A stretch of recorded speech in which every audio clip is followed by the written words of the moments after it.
Brazil is the largest country in South America and one of the largest countries in the world. It is known for its rich culture, beautiful landscapes, football, music, and the Amazon rainforest.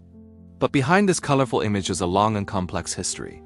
Brazil's story includes ancient native civilizations, European colonization, slavery, empire, dictatorship, and democracy. This history has shaped Brazil into the diverse nation it is today. In this explanation, we will walk through the history of Brazil step by step, using simple English and clear ideas, from ancient times to the modern era. Long before Europeans arrived, Brazil was home to millions of indigenous people. Historians believe that humans reached Brazil more than 10,000 years ago.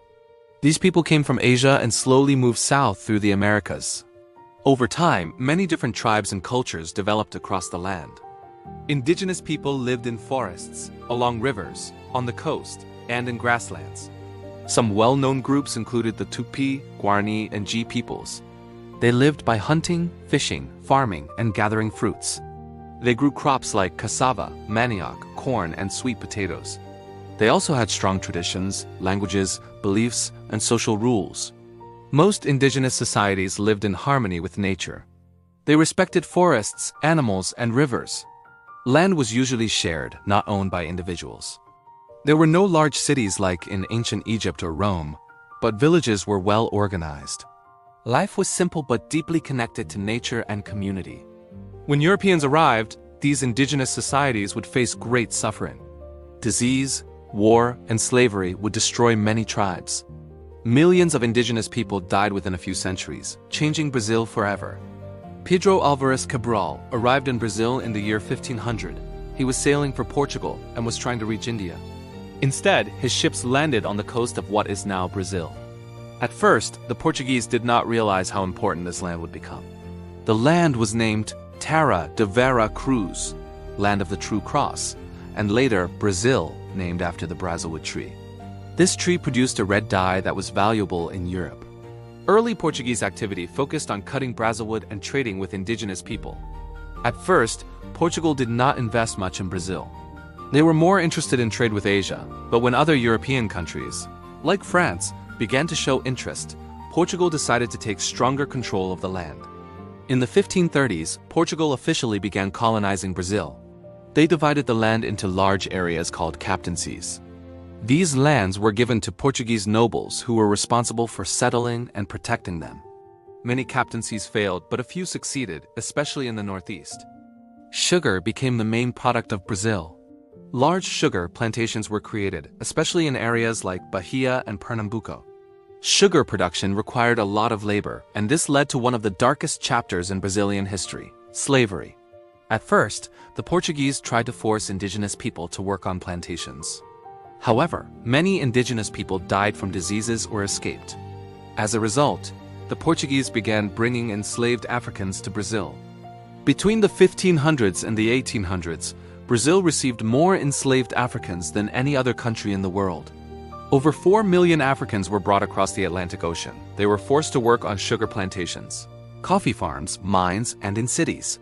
Slavery was cruel and inhuman. Enslaved people were beaten, separated from their families, and treated as property. Many died during the journey from Africa. Despite this suffering, Africans brought strong cultural traditions with them. Music, dance, religion, food, and language from Africa deeply shaped Brazilian culture. Some enslaved people escaped and formed free communities called quilombos. The most famous was Quilombo dos Palmares, which survived for many years and became a symbol of resistance. Slavery made plantation owners rich, but it created deep inequality. Even after slavery ended, its effects continued to affect Brazilian society. In the late 1600s and early 1700s, gold was discovered in the region now known as Minas Gerais. This discovery changed Brazil's economy. Thousands of people moved inland to search for gold. Towns and cities grew quickly. Later, diamonds were also found. Portugal made huge profits from these resources and taxed the colony heavily. Much of the wealth was sent to Europe instead of being used to develop Brazil. Life in the mining regions was hard. Enslaved Africans did much of the mining work. Social inequality grew even stronger. However, The gold period helped expand Brazil's territory and connect different regions of the country. In 1808, a very unusual event changed Brazil's status. The Portuguese royal family fled Europe because of wars led by Napoleon Bonaparte. They moved their court to Rio de Janeiro. For the first time, a European empire was ruled from a colony. This made Brazil more important. Ports were open to trade with other countries. New schools, banks, and institutions were created. Rio de Janeiro became a major city. In 1815, Brazil was officially declared part of the United Kingdom of Portugal, Brazil, and the Algarves. This raised Brazil's political status and prepared the way for independence. Dom Pedro I, the son of the Portuguese king, played a key role in Brazil's independence. In 1822, tensions grew between Brazil and Portugal. Portugal wanted to control Brazil again, but Brazilian elites wanted freedom. On September 7, 1822, Dom Pedro declared Brazil independent. This event is known as the Cry of Ipiranga. Brazil became an independent nation, but it did not become a republic. Instead, it became an empire with Dom Pedro I as emperor. Independence was relatively peaceful compared to other countries. However, power remained in the hands of wealthy landowners. Slavery continued, and most people had no political rights. Brazil remained an empire for 67 years. After Dom Pedro I, his son Dom Pedro II ruled for almost 50 years. Dom Pedro II was respected and helped keep the country stable. During this time, coffee replaced sugar as Brazil's main export. Coffee plantations grew in the southeast, especially in São Paulo. Brazil became one of the world's largest coffee producers.